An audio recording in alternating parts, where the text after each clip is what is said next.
Caso dos 10 Negrinhos, de Agatha Christie. Tradução de Leonel Valandro. Capítulo 1, parte 1. No canto de um vagão de fumar de primeira classe, o juiz Orgrave, recentemente aposentado, percorria com um olhar interessado as notícias políticas do Times. Depois de largar o jornal, olhou pela janela. O trem atravessava o condado de Somerset. Consultou o relógio. Mais 2 horas ainda. Pôs-se a recapitular mentalmente tudo o que aparecera nos jornais sobre a Ilha do Negro. Primeiro, a sua compra por um milionário americano apaixonado pelo iachting, e a descrição da luxuosa e moderna vivenda que construíra nessa pequena ilha ao largo da costa de Devon. Mas, por infelicidade, a nova e terceira esposa do milionário norte-americano sofria de enjoo do mar, e tanto a casa como a própria ilha foram subsequentemente postas à venda. Vários anúncios sensacionais apareceram na imprensa. Veio então a notícia positiva de que a venda fora efetuada a um Sr. Owen, e começaram os boatos dos cronistas sociais. A Ilha do Negro fora de fato comprada por Miss Gabrielle Turr, a estrela de Hollywood, que desejava passar alguns meses naquele retiro, livre de toda publicidade. Busy Bee insinuara delicadamente que a casa se destinava a ser uma residência da realeza. Mr. Merriweather ouvira cochichar que ela fora comprada para uma lua de mel. O jovem Lord L. rendera-se, afinal, às setas do cupido. Jonas sabia de ciência certa que o adquirente fora o almirantado, com vistas em realizar ali certas experiências extremamente sigilosas. Positivamente, a Ilha do Negro era notícia. O juiz Orgrave tirou uma carta do bolso. A letra era quase legível, mas aqui e ali se destacavam algumas palavras com inesperada clareza. Querido Lawrence, tantos anos sem que eu nada soubesse de você. Deve ir à Ilha do Negro, o lugar mais encantador do mundo. Os velhos tempos, comunhão com a natureza, lagartear-se ao sol. Às 12h40 da estação de Paddington, nos encontraremos em Oak Bridge. E a remetente assinava, com um floreio de pena, sua amiga de sempre, Constance Camelton. O juiz Orgrave procurou relembrar com exatidão quando tinha visto Lady Constance Camelton pela última vez. Seria há uns 8 anos. Estava, então, de partida para a Itália, onde ia lagartear ao sol e viver em comunhão com a natureza e os contadini. Mais tarde, soubera que ela havia embarcado para a Síria, onde ia aquecer-se a um sol ainda mais forte e viver em comunhão com a natureza e os beduínos. Constance Camelton, refletiu o juiz, era precisamente o tipo de mulher capaz de comprar uma ilha para rodear-se de uma atmosfera de mistério. Sacudindo a cabeça, numa plácida aprovação à sua própria lógica, o juiz Orgrave deixou-a descair e ferrou no sono. Capítulo 1, parte 2. Num vagão de terceira classe, onde viajava em companhia de mais 5 passageiros, Vera Clayton recostou a cabeça no espaldar do assento e cerrou os olhos. Que calor fazia naquele trem! Seria esplêndido ir para o mar. Na verdade, fora uma grande sorte conseguir semelhante emprego. Quando se procura trabalho no período de férias, isso quase sempre significa tomar conta de um enxame de crianças. Os empregos de secretária durante as férias são muito mais difíceis de obter. Nem sequer a agência havia dado grandes esperanças. E então chegara aquela carta. Recebi da agência de empregadas especializadas a indicação de seu nome, juntamente com as respectivas referências, das quais deduzo que a senhorita é pessoalmente conhecida dessa entidade. Terei prazer em pagar-lhe o salário que pede e espero que comece a trabalhar em 8 de agosto. O trem a tomar é o das 12h40. em Paddington. Será recebida na estação de Oakbridge. Incluo 5 notas de 1 libra para as despesas. Sinceramente, Una Nancy Owen. E no alto vinha o endereço impresso: Ilha do Negro, Sticklhaven, Devon. Ilha do Negro. Ultimamente não se falava de outra coisa nos jornais. Toda sorte de insinuações e de boatos interessantes, se bem que, provavelmente, mentirosos na maioria. Mas era verdade que a casa fora construída por um milionário, e dizia-se que representava a última palavra em matéria de luxo. Fatigada por um atarefadíssimo trimestre escolar, Vera pensava consigo: ser mestra de esportes num estabelecimento de terceira ordem é uma coisa miserável. Se ao menos pudesse conseguir lugar em alguma escola decente. Em seguida, sentindo um frio no coração, pensou: mas a verdade é que tive sorte em consegui-lo. Afinal, ninguém gosta de dar emprego a quem andou às voltas com a justiça, mesmo que o coroner me tenha isentado de toda a culpa. Lembrou-se de que ele a tinha até cumprimentado pela sua coragem e presença de espírito. Para o inquérito judicial, não poderia ter-se saído melhor. E a senhora Hamilton fora para ela a bondade em pessoa. Somente Hugo, mas não queria pensar, e não pensaria em Hugo. De súbito, a despeito do calor que fazia no vagão, estremeceu arrepiada e desejou que não estivesse viajando para o mar. Uma cena configurou-se nitidamente no seu espírito. A cabeça de Cyril erguendo-se e tornando a mergulhar nas ondas em direção ao rochedo, para cima e para baixo, para cima e para baixo, e ela própria a nadar em pós dele, com braçadas suaves e experimentadas, abrindo caminho na água, mas sabendo perfeitamente que não chegaria a tempo. O mar, o seu azul profundo e tépido, as manhãs passadas na areia, Hugo que dissera amá-la. Não devia pensar em Hugo. Abriu os olhos e franziu a testa, olhando para o homem sentado à sua frente. Um homem alto, de rosto trigueiro, olhos claros e muito úmidos, boca arrogante, quase cruel. Aposto que ele esteve em lugares interessantes do mundo e que já viu coisas muito interessantes, pensou Vera consigo. Capítulo 1, parte 3. Philip Lombard, avaliando num rápido relance seus olhos vivos a moça que tinha na frente, pensava: bem atraente, um pouco aprofessorada talvez. Senhoras dos seus atos, imaginava ele, dessas que sabem dirigir-se tanto na guerra como no amor. Bem gostaria de tentar alguma coisa com ela. Franziu o sobrolho. Não, fora com todas essas coisas. Ia a negócios. Devia concentrar-se na sua ocupação. Qual seria, precisamente, essa ocupação? Cismava Lombard. Aquele judeuzinho tinha sido misterioso como o diabo. É pegar ou largar, Capitão Lombard?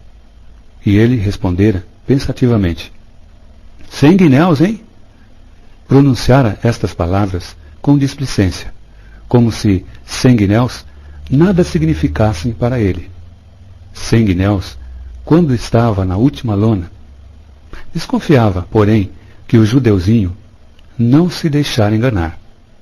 Isso é o que há de pior quando se trata com judeus. Impossível enganá-los em questões de dinheiro. Eles sempre sabem. No mesmo tom desprendido, Lombard acrescentara: não me pode dar maiores informações? O Sr. Isaac Morris sacudira, muito positivo, a cabecinha calva. Não, Capitão Lombard. Isso é tudo que tenho para lhe dizer. O meu cliente Conhece a sua reputação como homem prestante em situações perigosas.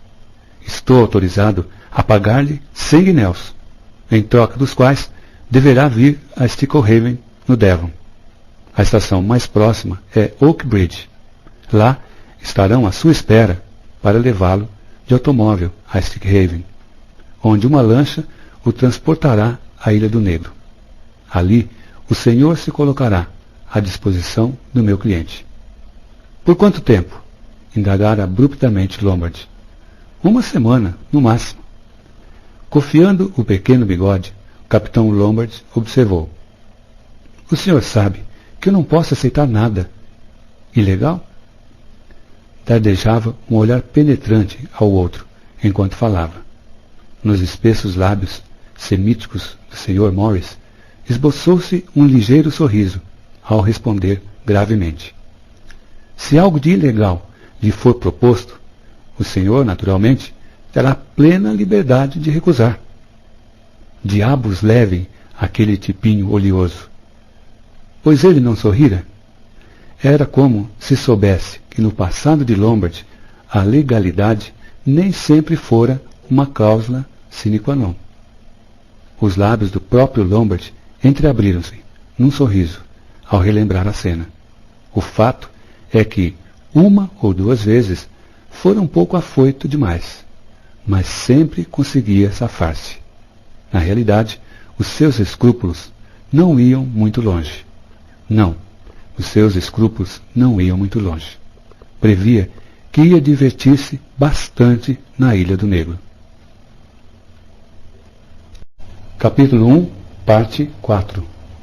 Num carro para não fumantes, Emily Brent ia rigidamente sentada, como era seu costume. Solteirona, de 65 anos, não aprovava as atitudes relaxadas. Seu pai, um coronel da velha escola, fora muito exigente nesse ponto.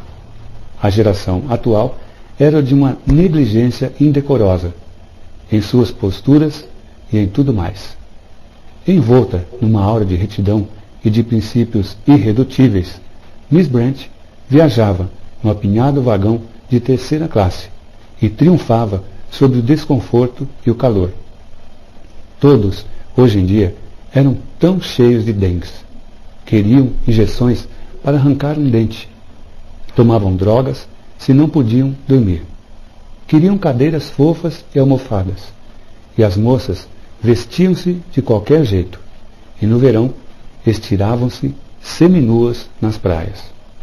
Os lábios de Miss Brent cerraram-se com força. Gostaria de dar uma lição a certa gente. Lembrou-se do veraneio anterior. Este ano, porém, seria bem diferente. A Ilha do Negro. Tornou a ler mentalmente a carta que já havia lido tantas vezes. Prezada Miss Brent, espero que se recorde de mim. Estivemos juntas na pensão de Belhaven há alguns anos, em agosto, e parecíamos ter muita coisa em comum. Estou iniciando numa ilha da costa de Devon, uma casa de hóspedes de minha propriedade. Creio que há realmente campo para uma casa que forneça alimentação simples e sadia, e gente boa e morigerada, à moda antiga. Nada de nudez, nem de gramofones até alta noite. Dar-me-á muito prazer se consentir em passar seu veraneio na Ilha do Negro, inteiramente grátis, como hóspede minha. Serve-lhe nos princípios de agosto, talvez dia 8. Muito devotadamente, U.N. Paul. Como era mesmo o nome? Dava algum trabalho decifrar a assinatura. Muita gente assina o nome de modo bem ilegível, refletiu Emily Brent com impaciência. Procurou se lembrar de suas companheiras de veraneio em Belhaven. Estivera lá em 2 verões. Havia aquela encantadora senhora de meia-idade. Ora, como se chamava ela? Era filha de um cônego anglicano. E também lá estivera uma senhora Outen. Orme. Não. Era certamente Oliver. Sim, Oliver. A Ilha do Negro. Tinham surgido histórias nos jornais sobre a Ilha do Negro. Falava-se num artista de cinema. Ou seria um milionário norte-americano? É certo que muitas vezes esses lugares ficam deveras baratos. Ilhas não servem para toda a gente. Acham a ideia muito romântica, mas quando ali vão morar e percebem as desvantagens, dão-se por muito satisfeitas em desfazer-se delas. Seja como for, terei um veraneio gratuito, refletiu Emily Brent. Com a sua renda tão reduzida e tantos dividendos atrasados, isso era, em verdade, uma coisa a ser tomada em consideração. Se ao menos pudesse lembrar um pouco mais sobre a senhora, ou seria senhorita Oliver. Capítulo 1, parte 5. O general MacArthur olhou pela janela do vagão. Estavam chegando em Exeter, onde teria de fazer baldeação. Arre com esses trens lerdos de ramal. Afinal, em linha reta, essa tal Ilha do Negro ficava logo ali adiante. Não fazia uma ideia bem clara de quem fosse o tal Owen, um amigo de Spoof Legger e de Johnny Dyer, segundo parecia. Também virão um ou dois de seus velhos camaradas.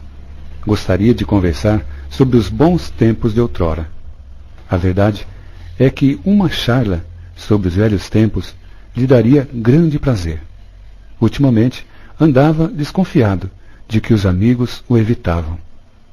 Tudo por causa daquele infernal boato.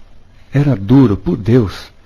Uma coisa que acontecera quase 30 anos atrás. Armitage devia ter tagarelado. Maldito sujeitinho. Que saberia ele, enfim? Bem, não valia a pena remoer essas desconfianças.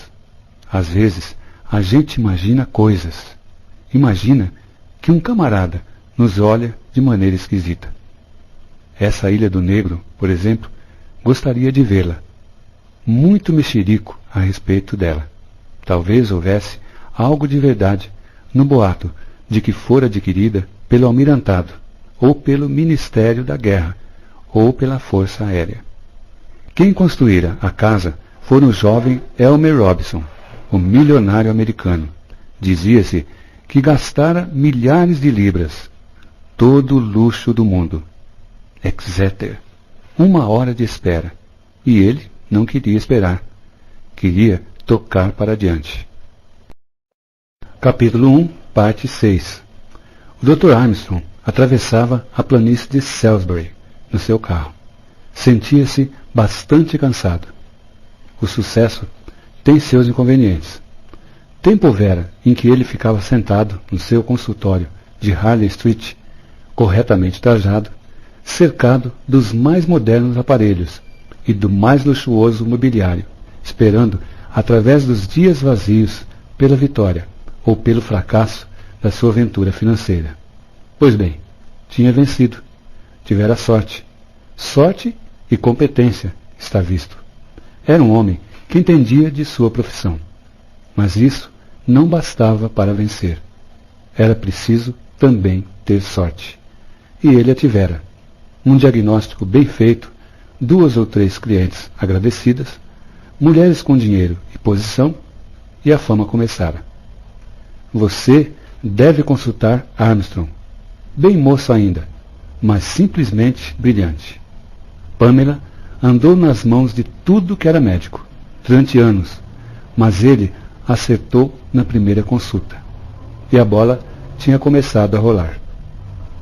Finalmente famoso, o Dr. Armstrong tinha seus dias cheios. Quase não lhe sobravam lazeres. E assim, nessa manhã de agosto, sentia-se satisfeito em sair de Londres para ir passar alguns dias numa ilha ao largo da costa de Devon. Não que se tratasse propriamente de um veraneio. A carta que recebera era escrita em termos um tanto vagos, mas nada havia de vago no cheque incluso. Que magnificência! Esses Owen deviam nadar em dinheiro. Parecia haver uma pequena dificuldade. O marido, aflito com a saúde da esposa, desejava um exame médico sem que esta se alarmasse.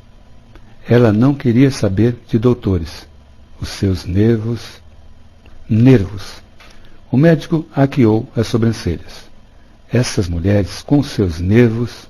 Bem, afinal, era isso que fazia andar o negócio.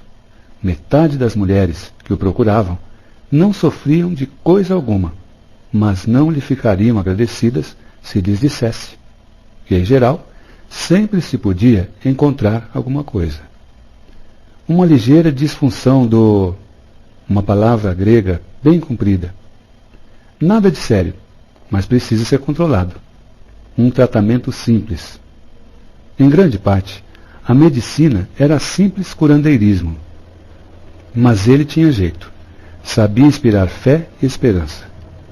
Que sorte ter podido recuperar-se a tempo, depois daquela história, há 15 anos. Estava se deixando arrastar, mas o choque o fizera cair em si. Abandonara completamente a bebida. Mas caramba, por pouco não dera com os burros na água.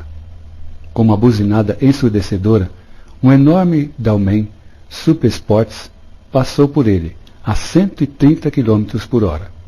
O Dr. Armstrong quase foi parar na valeta. Um desses jovens cretinos com mania de correr. Como os detestava! Escapara por pouco. Maldito imbecil! Capítulo 1, parte 7. Tony Marston, chispando na direção de Mare, dizia com seus botões: incrível a quantidade de carros que se arrastam pelas estradas. Sempre há alguma coisa a se atravessar no caminho da gente. E teimam em andar no meio da pista. Já não se pode dirigir na Inglaterra. Não é como na França. Lá sim é que vale a pena. Parava para tomar alguma coisa ou tocava para adiante. Tinha tempo de sobra. Apenas umas 100 e poucas milhas ainda que andar. Tomaria gin com ginger beer. Um calor de rachar. A tal casa na ilha devia ser bastante divertida. Se o bom tempo durasse. Quem seriam esses homens? Novos ricos, com certeza. Badger tinha um faro para essa espécie de gente. Está claro que precisava fazer isso, pobre diabo, pois eram pronto. Contanto que servissem boas bebidas, nunca se pode prever, tratando-se dessa gente que ganhou o seu dinheiro e não nasceu com ele. Pena que não fosse verdade aquela história de Gabrielle Tur ter comprado a Ilha do Negro. Gostaria de entrar na roda da estrela do cinema. Enfim, supunha que houvesse lá algumas garotas. Ao sair do hotel, espreguiçou-se, bocejou, olhou para o céu azul e saltou no Dalman. Seu 1,80 m de altura, seu corpo de atleta, seu cabelo crespo, rosto bronzeado e olhos de um azul intenso, valeram-lhe um olhar admirativo de várias moças que se encontravam nas imediações. Embreou e partiu roncando pela rua estreita. Alguns velhos e meninos de recados saltaram para a segurança da calçada. Estes últimos acompanharam o Dalman com um olhar de admiração. Anthony Marston prosseguiu na sua marcha triunfal. Capítulo 1, parte 8. O Sr. Blore viajava no trem ordinário de Plymouth. Havia apenas uma outra pessoa no seu vagão, um idoso cavalheiro de profissão marítima, com olhos sonolentos. Havia adormecido naquele mesmo instante. O Sr. Blore tomava apontamentos num caderninho. Aí estão todos, murmurou de si para si. Emily Brent, Vera Clayton, Dr. Armstrong, Anthony Marston, o velho juiz Wargrave, Philip Lombard, General MacArthur e um casal de criados, os Rogers. Fechou o caderno de notas e tornou a guardá-lo no bolso. Lançou um olhar ao canto onde o outro dormitava. Tomou um copo demais, diagnosticou o Sr. Blore com precisão. Tornou a repassar tudo na mente, com meticuloso cuidado. O trabalho deve ser fácil, ruminou ele. Não vejo nenhuma possibilidade de cometer erros. Espero que minha aparência seja aceitável. Levantou-se examinou-se ansiosamente no espelho. O rosto que ali viu, refletido, possuía um bigode que lhe dava um certo ar militar. Um rosto inexpressivo, de olhos cinzentos, bastante chegados um ao outro. Podia passar por um major, disse o Sr. Blore. Não, ia esquecendo. Lá estará aquele velho general. Ele me descobriria em seguida. A África do Sul. Essa é a linha a adotar. De toda essa gente, ninguém tem nada a ver com a África do Sul.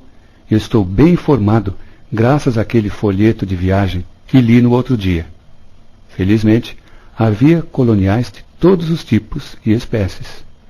Como um sul-africano de recursos, o Sr. Blore achava que podia frequentar qualquer sociedade sem que ninguém desconfiasse. Ilha do Negro. Lembrava-se de tê-la visitado em menino. Um rochedo mal cheiroso, coberto de gaivotas, a cerca de 1 milha da costa. Recebera esse nome por causa da semelhança com uma cabeça de homem. Um homem de lábios negroides. Esquisita ideia construir uma casa ali. Era horrível com mau tempo. Mas os milionários têm desses caprichos. Lá no seu canto, o velho acordou e disse: Nunca se pode contar com o mar. Nunca mesmo. O Sr. Blore respondeu com voz macia: É verdade. Nunca se pode. O velho soluçou 2 vezes e disse em tom queixoso: Aí vem tormenta.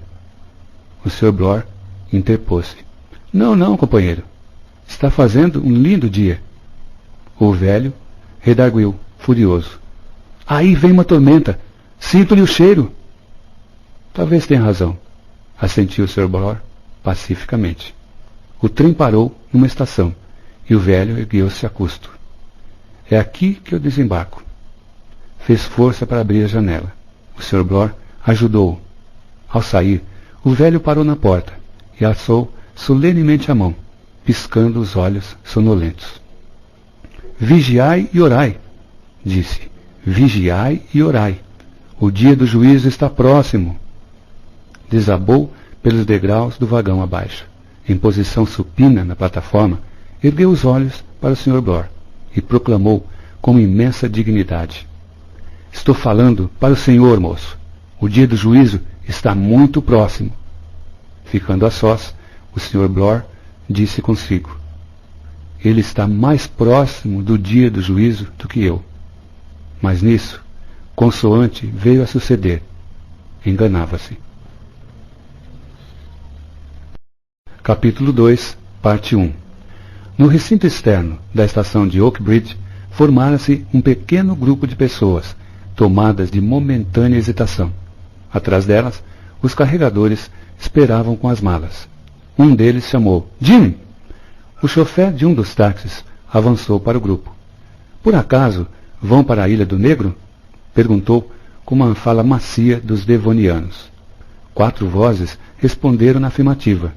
E, imediatamente, os integrantes do grupo lançaram olhares subreptícios uns aos outros. O chofer tornou a falar, dirigindo-se ao juiz Wargrave, como o mais velho de todos. Temos 2 táxis aqui, senhor. Um deles deve esperar pela chegada do trem ordinário de Exeter. É uma questão de 5 minutos. Vem mais um cavalheiro por esse trem. Talvez um dos senhores não se importe de esperar. Ficariam mais bem acomodados assim. Vera Clayton, que não esquecia a sua posição de secretária, respondeu em seguida: Eu espero, se os senhores quiserem ir. Sua voz e a expressão do seu rosto tinham esse quê de comando, próprio das pessoas que ocupam uma posição de autoridade. Era como se estivesse determinando em que sets de tênis deviam jogar as meninas. Muito obrigada, disse Miss Brent, dura como um pau. E, curvando a cabeça, entrou num dos táxis, cuja porta o chofer conservava aberta. Depois, ela embarcou o juiz Wargrave. Fico esperando com Miss... Prontificou-se o capitão Lombard. Clayton, disse Vera. Meu nome é Lombard, Philip Lombard. Os carregadores empilhavam a bagagem no porta-malas do táxi. Que belo tempo está fazendo! disse, no interior, o juiz Wargrave.